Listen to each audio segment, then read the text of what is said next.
Today we are going to teach subject agriculture microbiology in lecture number 7, chapter number 2, history of microbiology.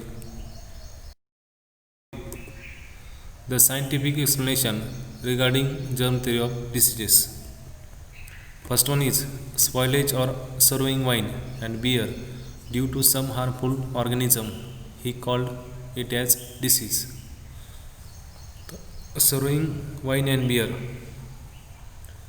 जो काही wine आणि बियरमुळे जो काही खोकला त्याबरोबर जे काही प्रकृती बिघडते, तर त्यामागे सम हार्मफुल ऑर्गॅनिझम्स, काही हार्मफुल ऑर्गॅनिझम्स असतात, म्हणजे सूक्ष्मजीव असतात. त्या सूक्ष्मजीवांमुळे जे ह्युमन बॉडीवरती विपरीत परिणाम करतात, तर त्यालाच डिसीज, रोग असं म्हटलं जातं. म्हणजे ते सूक्ष्म मायक्रोऑर्गॅनिझम डिसीज निर्माण करण्याचं काम करतात. He discover the rod shaped organism which called lactic acid bacteria as main causes of spoilage of wine and beer. आता हे जे मायक्रोऑर्गॅनिझम जे आहे, जे सूक्ष्मजीव जे आहे ऑर्गॅनिझम, ते रॉड शेप्ड आहे, which he called lactic acid bacteria. त्यालाच लॅक्टिक ॲसिड बॅक्टेरिया असं म्हणतात. आता लॅक्टिक ॲसिड जे आहे ते कर्ड, म्हणजे त्याचं कॉमन नेम आहे दही. दह्यामध्ये लॅक्टिक ॲसिड सापडतं आणि त्याच्यामध्ये जे बॅक्टेरिया सापडतात त्यांचं नाव आहे लॅक्टोबॅसिलस बल्गेरिकस नावाचे मायक्रोऑर्गॅनिझम जे आहे सूक्ष्मजीव ते दह्यामध्ये सापडतात. On the basis of this finding he could be able to conclude that the disease of higher animals and plants were also caused by microorganisms. Plant आणि ॲनिमलमध्ये, प्राणी आणि वनस्पतीमध्ये सुद्धा डिसीज निर्माण करण्याचं काम मायक्रोऑर्गॅनिझम, जे सूक्ष्मजीव जे आहेत ते, म्हणजे सूक्ष्मजीवांमुळे प्राणी आणि वनस्पतीमध्ये रोग निर्माण होतो. In 1865 Pasteur investigated that ravaging diseases of silkworm in southern France and after several years of he proved that pebrine diseases in silkworm was caused by microscopic germ that is protozoan. He founder of germ theory of diseases. Pasteur नावाच्या सायंटिस्टनी silkworm रेशीममध्ये जो काही disease जो आहे, pebrine नावाचा disease, तो त्यांनी म्हणजे त्याचे कॉझिटिव्ह एजंट सांगितले होते. तो डिसीज त्यांनी शोधून काढला साऊथर्न फ्रान्समध्ये. त्या डिसीज जो आहे सुरुवातीला तो डिसीज शोधला गेला आणि लुईस पाश्चर यांनाच फाउंडर ऑफ जर्म थेरी जी आहे, मागील तासिकेला आपण बघितलं जर्म थेरी ऑफ डिसीजेस, रोगजंतूची थेरी, तर त्या थेरीचा फाउंडर म्हणून लुईस पाश्चर यांचं नाव घेतलं जातं किंवा त्यांना म्हटलं जातं. In 1877, Pasteur tackled the problem of anthrax, a disease of cattle, sheep, and sometime in human beings. He isolated the causal agent of disease and showed that it was due to a bacterium.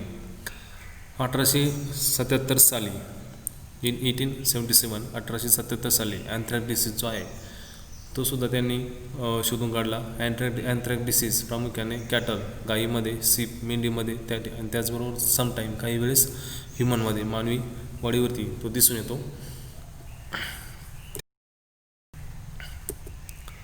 Robert Koch and coach postulate.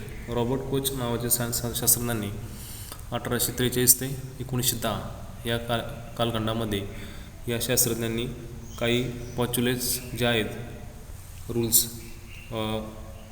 ते सांगितले होते. ते आपण बघूयात.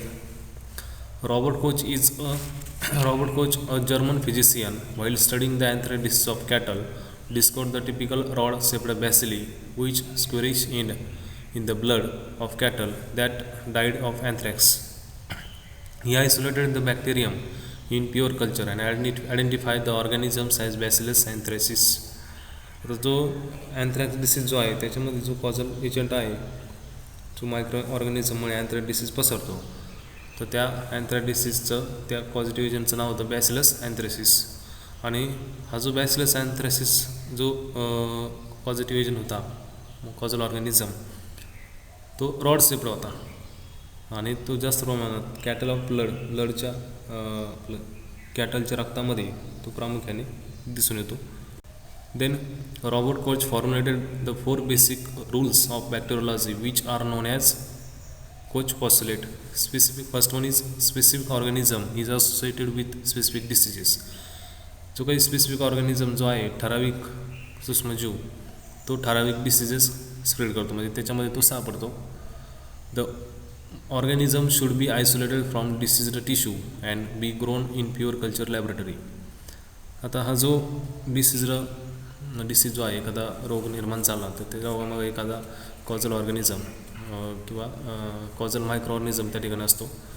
सूक्ष्मजीवांमार्फत हे रोग पसरतात आणि हे रोग जर आयसोलेट करायचे म्हणले तर त्या रोगामधून तो जो मायक्रो ऑर्गॅनिझम जो आहे तो जर बाजूला करायचं म्हटलं तर प्रामुख्याने आयसोलेशन थिअरी वापरावी लागते म्हणजे विलगीकरणाची थिअरी त्या ठिकाणी यूज करावी लागते. आणि याचं उदाहरण जर पाहिलं तर प्युअर कल्चर. लॅबोरेटरीमध्ये प्युअर कल्चर तयार करतात म्हणजे शुद्ध द्रावण.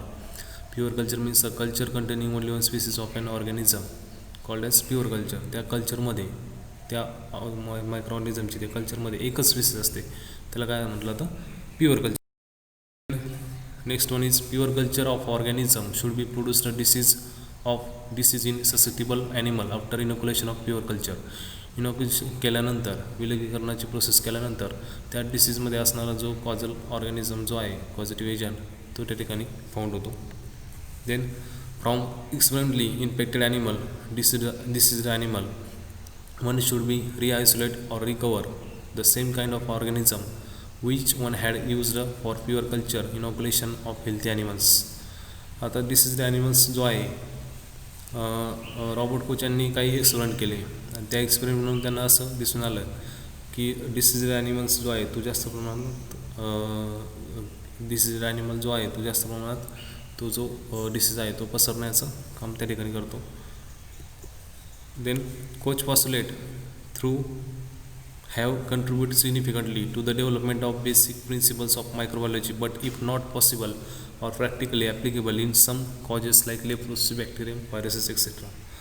आता हे जे मायक्रो ऑर्गॅनिझम जे आहे ते जास्त प्रमाणात डिसीजेस जे आहे काही हार्मफुल असतात काही बेनिफिशियल असतात. जे हार्मफुल असतात ते डिसीज पसरण्याचं काम करतात. त्याच्यामध्ये जे प्रामुख्याने आयसोलेशन ही प्रोसेस जी आहे म्हणजे ज्यावेळेस तो मायक्रो ऑर्गॅनिझम त्या डिसीजमधून डिटेक्ट करायचा त्यावेळेस आयसोलेशन ही प्रोसेस फॉलो करायला लागते. Thanks for today's video. Thank you very much.